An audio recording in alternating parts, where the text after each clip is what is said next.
name is John Clark with Heffernan Retirement Services, and I'm joined by Kirsten Canan with the Principal Financial Group. And thank you very much for your time this Wednesday morning to go through with us a little bit about a unique type of retirement savings arrangement called a deferred compensation or a non-qualified plan. We're going to be going through over the course of the next 30 minutes just talking a little bit about some of the experiences clients of Principal and Heffernan have had with this type of additional savings arrangement. As you can see, as our title alludes to, it's primary uses of deferred compensation, providing benefits to key employees beyond the 401k. So these are some strategies we're going to be discussing for organizations that are looking to help their key executives or owners save additional money outside of the ERISA limits associated with 401k or 403b plans. So this will apply for those of you that work for non-for-profits. This will apply as well, and we'll discuss some of the differences between for-profit and tax-exempt organizations. So with that, I am going to go ahead and hand the presentation off to Kirsten, who's going to be going through and talking with a little bit about kind of deferred compensation plans and what we have to look at here. All right, excellent. Thank you very much, John. Good morning, everyone. Thank you for joining us. And did want to bring up slide 2 so you can actually see what we look like. We're going to talk about non-qualified deferred comp plans, and really, with non-qualified deferred comp plans, they are plans that have very few limits, very few restrictions, very few rules. And so sometimes with the lack of structure, folks want to know what companies typically do, what their most common reasons for starting a non-qualified deferred compensation plan. And so let me go to slide 3 here. And so what we found is that if you're looking at all of the non-qualified plans out there, they really generally boil down to about 6 reasons as to why companies decide to set these up. And so the first 4 we're going to touch on more deeply, and 5 and 6 it's more of a one-off situation. So really the primary uses of non-qualified deferred comp, number 1, the most common is 401k repair. Number 2 is for saving for retirement outside of the limits of a qualified plan, really going above and beyond what you can do in a 401k. Number 3 is taxation timing. These are extremely flexible plans, and for employees, they can decide when they want to take dollars out and really control their taxes, really take advantage of that. Number 4, compensation control, and this is actually very important because this allows a company to really drill down on an individual employee level and give very specific benefits to very specific employees. So, unlike the 401k plans, these don't have to be equal or even contributions. You can give very specific dollars to your most valuable folks, and plus vesting schedules are widely varied as well. Number 5 and 6, providing an ownership experience, and then really a phantom stock experience, and then number 6, insider transition. So usually with one of these plans, we'll oftentimes see them as being used as sort of an ESOP, if you will, to really help an owner exit a company, owner or a number of owners exit a company and give it to Generation Next, or actually to sell it to an outsider. So let's move to the retirement gap, and this is really something that I want to touch on because I think it's extremely important. When we're looking at highly compensated folks, they are really being left behind when it comes to retirement savings. So the limits for this for 2014 are $17,500 for putting into a 401k plan, and they're going to move up to $18,000. But really, for people who are highly compensated, that's not a lot. It's not going to get them retired in the manner in which they've grown accustomed to really living their lifestyle. So what the retirement gap slide is showing, basically, the more that you make, right, the less that the qualified retirement plan savings that you have, the blue, section, and the less that Social Security, if you believe Social Security is going to be part of your income, are really going to make your retirement savings robust or anywhere near where you had it during your working years. So that little orange slide, the gap, where it's showing on the actual current income, that's at about $140,000. So at $140,000 a year, really your qualified 401k plan and your Social Security is really only going to cover about 40% of what you need in retirement.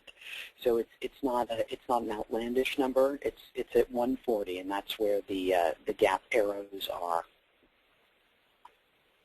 So starting with our first slide, 401k repair. Again, this is typically the most common reason that companies come to us looking for some sort of solution beyond a qualified retirement plan.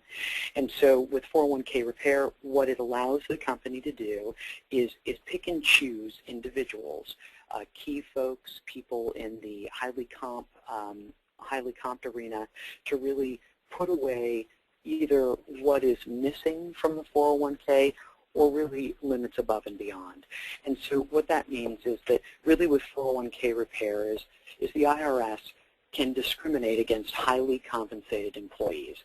Really, that's the only people that can be discriminated against in a 401k plan. It's the highly compensated employees. And so if the non-highly compensated employees, if the lower wage earners are not contributing enough to the 401k, the highly compensated employees are actually limited in how much they can put in. So maybe instead of putting in, the 17.5 this year or the 18,000 next year, maybe the highly compensated employees can only put away $5,000 or $10,000, right, depending on their plan. We actually ran into a situation like this where the highly compensated employees could only put in, well, it was less than 1% of their salary, just because there was so little deferral coming in from the rest of the group. And then again, with this sort of 401k strategy, company contributions can also be added to this plan. So looking at this slide, this is a kind of a great illustration to really look at this. So what this is showing is for 2014, the actual IRS limits, again, 17.5 over to the left-hand side. But in this particular plan, this executive can only put in $7,500, right? That's what the 401k task is limiting their contribution to. So the executive puts in their $7,500 into the 401k, but there's another $10,000 that they would like to defer. And so there is a non-qualified deferred compensation plan that is set up by the company. And the highly compensated employees are allowed to go into this plan, and they're allowed to put in that $10,000 that they would normally get to put into the 401k right into the non-qual. The center column, where it says company match, another thing that we often see is with a company match, if the highly comps are being capped in how much they can put into their 401k, they're also missing out on the matching contribution. So what this non-qualified plan is allowing them to do is the employee puts in the money they could have put into the 401k, had the testing been okay, and they're also going to get that 50% match. So what you have at the end of the day is a 401k with a total of $7,500 coming in from the individual. You have a company match of 50%, so $3,750 is going to be matched by the company into the 401k plan. And then for the non-qualified plan, there's $10,000 coming from the employee, again the 50% match, an additional $5,000 into the NQTC plan. What I want to point out at this point is that one of the things that's very important is that $5,000 match, that does not have to go to all employees. That is only the match that's happening in the non-qualified deferred comp plan. So for a company, it is substantially less expensive only to give a match for the highly compensated, and not having to worry about matching anything in the 401k, and that's okay.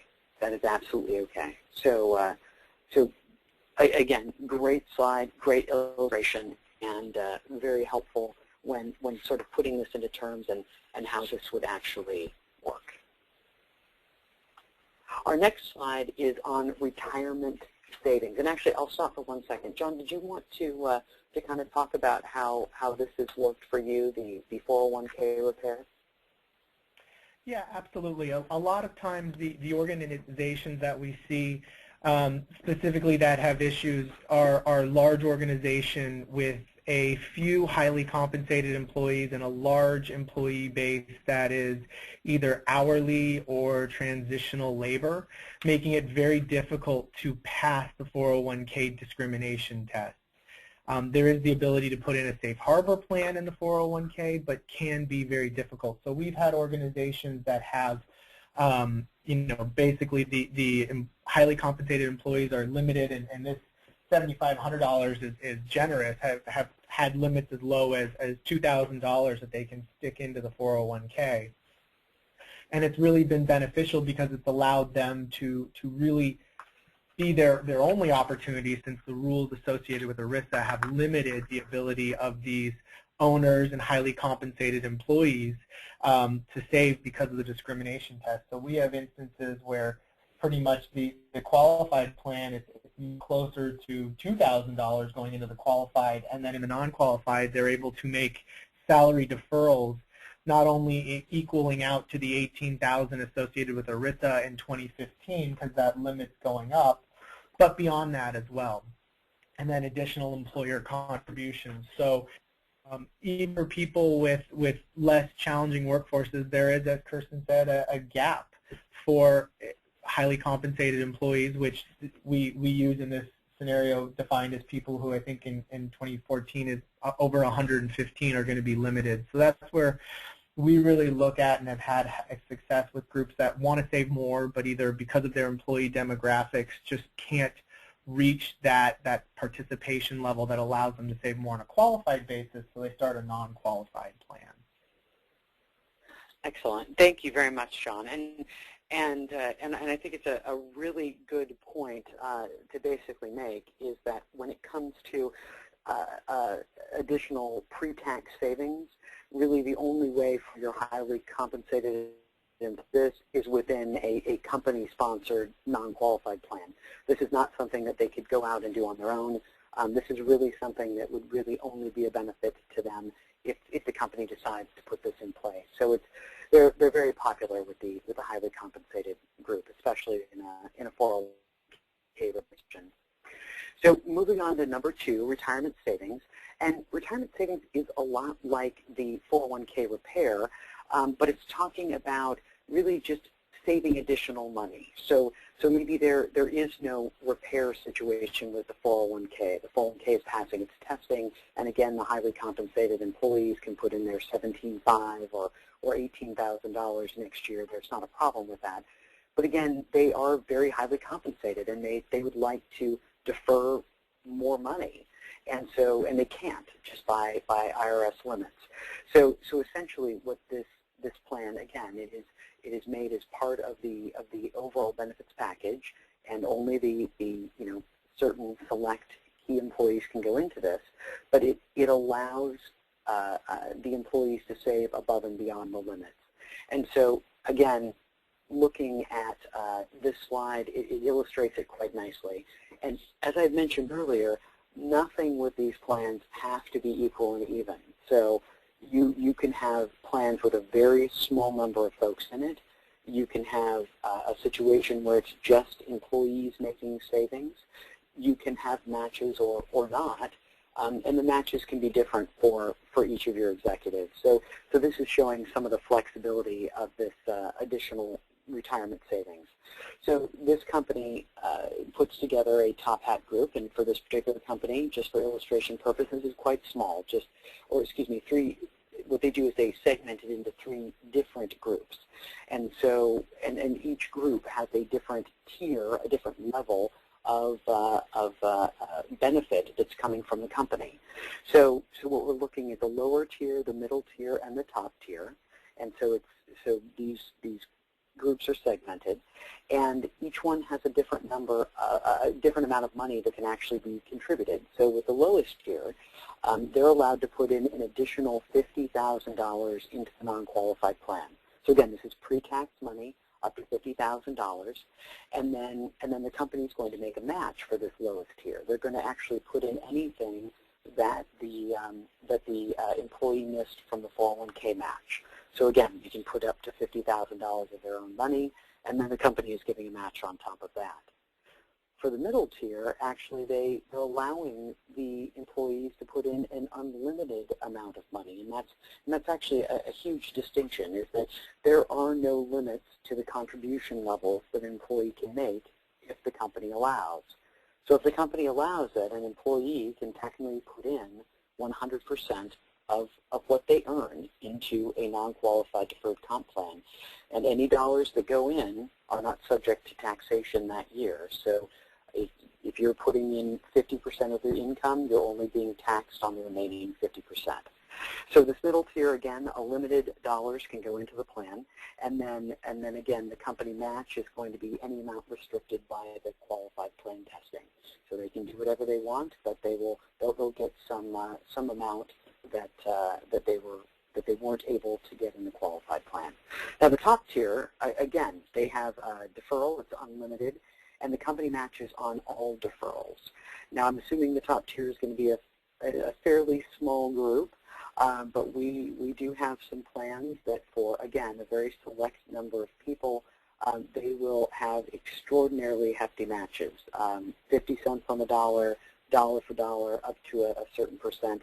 For this particular top tier, it is unlimited with a company match on all the deferrals. So again, very, very robust. And Kirsten, just to add one more point to that, there is no requirement that you offer both sources of money. So we have clients that we work with that only allow certain employees to make deferrals. So you could have that lowest tier not be employee eligible for deferrals, or you could say it's only going to be employee deferrals. So you don't have to offer both employer contributions and employee contributions. Again, the benefit of this plan is that you can make that decision on a person-by-person basis. So you can say, this first tier is not allowed to make salary deferrals. This next tier is only getting employer contributions. And then the next tier, you open it up beyond that, and then again, vice versa. So it is really the ultimate level of flexibility. It takes a bit of a mind shift, because a lot of times you think about it in terms of qualified plans, where there are specific rules, and in this one, the benefit is really the lack of structured rules regarding who can get deferrals and how much can go in, and whether it's employee dollars, employer dollars, or both. So that's, again, one thing that it doesn't have to go, even though the slide here shows both, you can actually have one of the sides be none or all, or depending on how you look at it. That's a great point, John, and I actually will piggyback on that and make another comment, which is, as John said, there is no requirement for the company to put in any contribution, and I will say that, for highly compensated folks, especially north of $250,000, $300,000, just the opportunity to save is considered to be a major benefit for them. They're really looking to shelter their dollars from taxes. So I would say even a no-match plan is considered to be a great benefit. The other thing when it comes to a match is companies don't have to stop at a match. There can be a match. There can also be sort of a profit-sharing contribution, if you will, that's discretionary, that comes in at the end of the year. And the nice thing about any sort of discretionary payment is you can make a decision as who's going to get those dollars and who isn't. And what I mean is that there's a profit sharing, it doesn't have to go to everybody. It could go to 5 out of 10 people. It could go to 1 out of 10 people. So it can be very, very specific. The other thing with these is you can also do different types of really vesting schedules, and we'll touch on that in a later slide. But again, a lot of flexibility with these plans. Kirsten, I've got a question that I wanted to see if you could weigh in on.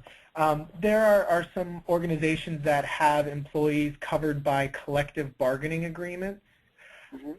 Would those employees, if they had an owner who was also covered by a collective bargaining agreement, would they be eligible to participate in a deferred compensation plan as well as an employee of the firm? You could, yes, you could put them in a plan, but you do not have to. You have the opportunity to, but you do not have to. Okay, so even if union employees are excluded from the 401k plan, they could be eligible for the deferred compensation plan if you wanted. If you wanted, yes. Yes. Okay. Thank you very much. Oh, you are welcome. So taxation timing, and so taxation timing, and this is where we're seeing, you know, again, highly compensated employees are really looking for a place to shelter their dollars and not pay taxes, right? They're feeling it. They're feeling the new tax brackets. You know, obviously we have a very, very high state income tax, and so that's something that's very, you know, it's top of mind for your highly compensated folks. So what this allows you to do, a non-qualified deferred compensation plan, is you can actually manipulate your dollars and have them come out in certain years and not others. So you're trying to manage what your tax rate is. And so this particular slide shows a couple things. Now first of all, with any 401k plan, really the goal is retirement, and any dollars before 59.5 are going to have some form of penalty attached. With a non-qualified deferred comp plan, a company can allow people to take out money basically at any time, right? They can have pre-planned distribution events. And so what this particular slide is showing is that, you know, this employee has a couple reasons that they would like to save money. And so they have two children, Mary and Michael. They're saving for a beach house, and then they also want to save additional dollars for retirement. And so this particular key employee has a base income of $120,000 with a bonus of $40,000, and they're electing to put in 10% of their base pay and half of their bonus, and they decide to allocate that money into these four different buckets, if you will. 20% is going for Mary's college, 20% for Michael's college, 20% to the beach house, and 40% for retirement. You know, I do want to point out at this point that the Principal Financial Group is based out of the Midwest, and I don't know how many beach houses we're going to be able to buy with $6,000 saving increments, but you know, obviously these can be a lot higher since there is no limit to contribution level. And so each one of these buckets has a saving event, and they have a date in which these dollars are going to come out.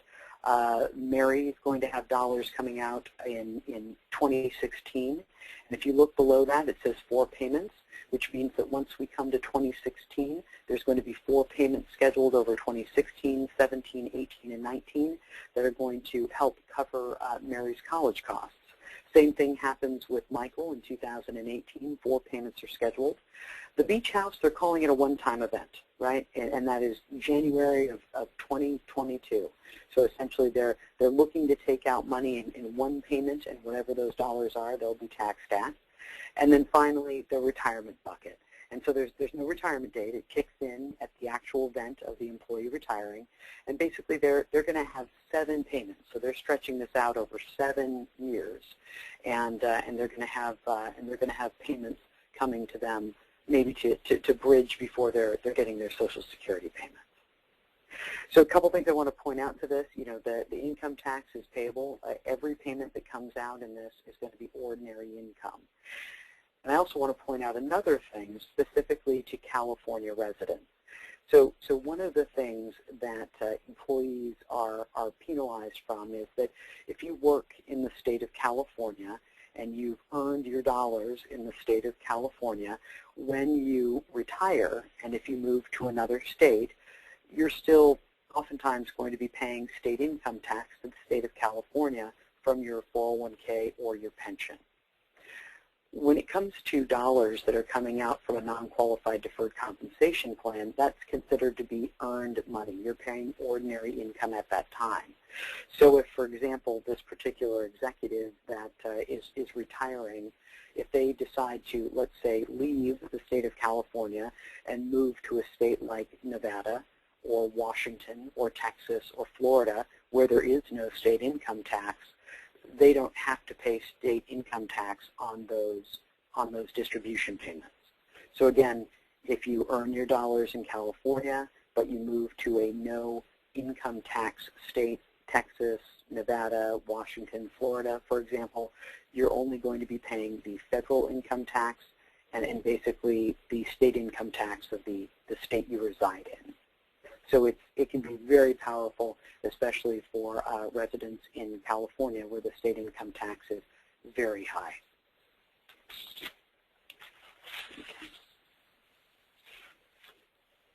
And so finally, the one that we're going to just kind of touch on is the last, as I said, the first four out of these is compensation control. And that is really, for the employers to induce certain behavior, really bonuses, if you will. This is a great way to incentivize your key folks and really make sure that the people who are doing the work you want them to do are being compensated. And really, it's a way to control the compensation, because while it's almost like the freedom of writing a check, you actually can put a vesting schedule on this money. So, again, it can be specific performers. It does not have to be equal, even, or to everyone. You can pick out specific people. You can give them any dollar amount. And I want to point that out as well, is that when it comes to contribution levels from the company does not have to base it on the employee's income. So if you have an employee making $200,000, you can still give them in a non-qualified deferred compensation plan, let's say $500,000, right? You can do that. There are no limits in what the company can contribute. That's why these plans are oftentimes referred to as a golden handcuff or a golden parachute, and nothing has to be based on actual dollars earned. So one of the examples of this, and I love it for the compensation control, is it basically drills down to 3 individual executives, and executive 1, 2, and 3, and it shows the bonus for each of these, and then the vesting schedule. So for executive 1, it's pretty straightforward. It's $15,000. And the vesting schedule for this is going to be 100% vested in year 2020. So it's 2014, they're getting this bonus, and if they're around in 2020, they're going to get this $15,000. If they leave before, they get 0, right? There's absolutely nothing. So it's 100% vested in 2020. For executive 2, it's not even a specific amount. It's 2% of gross profit, and this is something for the company to do. They can put an named amount onto the contribution level and base it on really the performance of the employee. So for executive 2, again, 2% of gross profits, and the vesting schedule is 100% completed the minute the executive completes their goal or completes their task. So again, this 2% of gross profit can happen in 10 months or 10 years, but they have to hit whatever the goals are in order to get this. So these don't even have to be time-based goals. And finally, executive 3, $30,000 and a more standard vesting schedule, 20% every 2 years, right? So again, $30,000 and 20% every 2 years. And so a time-based strategy. And we see a lot of this where you're sometimes with sales groups, management groups, and a lot of times with C-suite groups where they have very specific goals. The last two I'm going to touch on are the phantom stock or the ownership experience, and I'll be very John, how are we doing on timing? I think we've got time to cover it briefly, and if okay. People, and we'll save a little time for questions at the end for people who have them, and make sure we can answer any questions that people have been holding since the phones have been on mute. Okay, super. So the last two are ownership experience and insider transition. So ownership experience, again, it's very much like compensation control, and what you're doing is this is a phantom stock plan. And so what you're seeing is the executives' shares are really tied to the performance of the company. But what does not happen is the owner or the owner group is not actually giving away any of their company. So they're tying to the performance with a phantom stock, but they're not giving away any of the actual company itself. And so just as an example, the company contributes the phantom stock shares to the participating executives. They decide however they want to distribute those shares, and for the formula, it's just the number of shares based on the gross profit. And the value, the board decides this value. Typically, these are declared semi-annually or annually. The board declares that. And then the vesting is 20% per year based on meeting goals. So again, it's very, the company grants these shares. The value is declared by the company. And really the idea is that the executive's worth is going to be tied very much to how the company actually performs. But again, no shares are actually given. They're just based on the profits of the company. And then vesting can be, again, like we had in compensation control, anything this, they're just showing 20% per year based on meeting goals. Insider transition. We get a lot of companies where the business owner or business partners have been in business for a long time. They haven't really thought much about their retirement, and now they are looking to move on into retirement. And really the idea is to pass on the company, and really how would you make that transition of going into retirement from working, and to whom are you going to transition this to? And so what this shows is really what the company owner or owners have to do is really kind of think about who is going to be buying the company. Is it going to be to a group of insiders? Is it going to be some of your trusted key individuals? Are they going to buy the company? Is it going to be something that you're going to sell to an outside company? Is that how that's going to work? And then again, do you want one triggering event or two? And so typically what we see just on the sales insiders is merely it's allowing the employees to save on a pre-tax basis in order to create a pool of dollars to buy out the owner when the owner is ready to retire. So the triggering event is the retirement, and the ownership transferring from the let's say one owner to the group of key executives. Those dollars are vested, and then they're paid out to the exiting owner. So again, very, very clean. It's just allowing the employees to save a pool of money to buy out the owner in the future, and allowing them to save on a pre-tax basis. When it comes to sales to outsiders, a little more there. Meaning that kind of the thought process is, if your folks are going to be a big part of what you're selling, or if basically your folks are going to be leaving along with you when you exit. And so again, the owner looks to sell to an outside entity.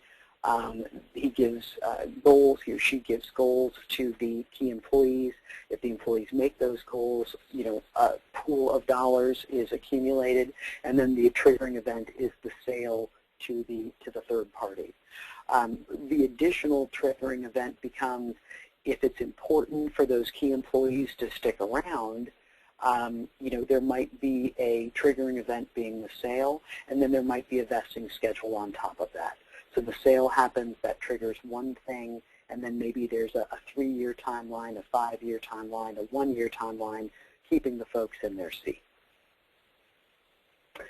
So that is the quick on insider transition. So John, I will hand it back over to you. Okay, great. Thank you very much, Kirsten, for going through this information. We wanted to kind of wrap up the presentation. There's been a lot of kind of good questions, and I think we want to make sure we get everybody the information. rather than unmute the phone lines just because of the number of people on there and we don't want to pick up background noises, if anybody has questions, if you can use the raise hand feature or ask it through the question or chat feature, we'd be able to answer those. But Kirsten, one of the questions we did get that I think is worth touching on, there's a lot of benefits for non-qualified plans, but obviously there's no free lunch, and I think one of the questions we got is helping to explain what are kind of the main challenges regarding the employer holding and making these promises to the employees, and kind of the risk of a non-qualified plan. That's a great question, and typically after hearing what you can do with a plan, companies do want to know, folks want to know what the considerations are, really kind of the downside. As you said, no free lunch. So when it comes to a non-qualified deferred compensation arrangement, it is an agreement a contractual agreement between the employee and the employer. So the employer is entering into a contract. They're going to owe you these dollars, and that is an obligation for them to uphold. The only reason that would not happen is if the company no longer existed. So really the main consideration for the company is really, for the employee, is the strength of the company. Is the company going to be around to provide this actual benefit? Because the dollars in the plan, if the company were to go bankrupt, are subject to creditors. And so it is very important for the employee to really, gauge the risk and really think about, the stability of the company. Great, and I think that really helps kind of address, you've told us all the great things about it, but where's the catch? And I think that's one of the challenges, and we have seen instances, and that where you do have to weigh the especially employees deferring their salary. It can be something that they want to make sure that they're comfortable with their employers. Future employer obligation is one thing, but when you have the employees deferring their salary dollars into this deferred compensation arrangement, it can create some questions. But a lot of times we've seen that if it's the owners or executives participating in the plan as well, it kind of helps the other employees who aren't owners but still are wanting to use the plan be more comfortable in saying, okay, well, these owners are in the plan and they're putting their dollars, and so it's at least I'm not alone in the fear of this firm, and everybody's feeling confident in terms of being able to make these contractual arrangements. And John, that is a great point, and one of the things that we definitely talk to the company setting up the plan, and then also the employees as they're enrolling, we do talk about this. It's a very, very important discussion to have. Mm-hmm. And we also talk about ways that the risk can be mitigated. And so it's, what one can do is at least protect from what we call change of heart or change of control, meaning that the company itself cannot utilize the dollars that are set aside in this plan, right? They can only be used for the benefit of the employee. And then we also talk about the fact that if this is not a publicly traded company, the company, if they are in trouble, they can always choose to basically terminate the plan. And so, there's a 1-year lag time, but if a company terminates the plan, the downside is that 100% of the dollars would come out and would be taxable in that year. But the upside is that, the employees would get 100% of their dollars. So, by having those key people in the plan, that they're really watching out for the company as well, and really keeping a handle on the health of the company. Right, and while nobody likes a big tax bill, there are better to have a large tax bill and have your money than to not have your money and a $0 tax bill. Yes, you got it. And there are some questions also regarding the tax deductibility of employer contributions, and looking at how that works. In an ERISA plan, obviously you can take a tax deduction for employer contributions. We didn't really get into the structure of how these plans are funded, as that's a whole nother webinar presentation that we'd be happy to talk about further. But in terms of looking at, do you want to just speak briefly on the... Sure. Yeah. Definitely, we'll touch on that briefly, and essentially, so as John said, with a 401k plan or any sort of qualified pension plan, the company gets an immediate deduction. That happens right there. With a non-qualified deferred compensation plan, it is a delayed deduction. So the deduction happens when the employee is paid out. While the dollars are in the plan, the tax consequences are basically the responsibility of the company. So it's really the company that's creating this tax-deferred experience.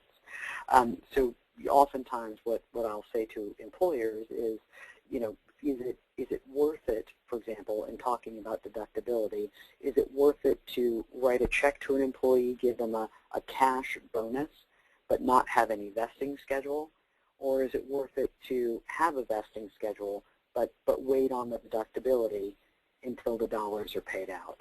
And also, just to touch on that as well, is that you do get to deduct the full amount. So, for example, if an employee defers $100,000, and over 5 years that $100,000 grows to $200,000, and it's paid out, the company gets a full $200,000 deduction. So it's not only on the initial dollars, but on any growth of that money. So it's just delayed, but definitely a consideration. Absolutely, and that's where, again, it is a different thinking kind of thinking process about non-qualified plans compared to the qualified world.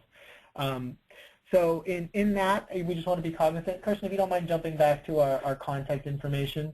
Oh, certainly.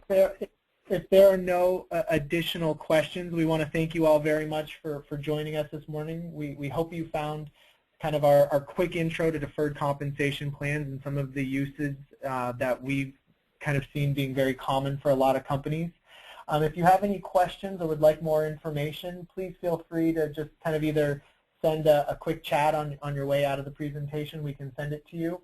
We are also recording the presentation, so there will be a replay available if you have colleagues that you think would be valuable for them to listen to this. But we wanted to thank you all very much for your time, and if you would like more information, Kirsten and I would be happy to talk with you about how we've used these strategies with other firms and how they can really be valuable. So thank you all very much for your time, and have a great rest of your Wednesday. And thank you very much, Kirsten. Thank you. All right, bye-bye.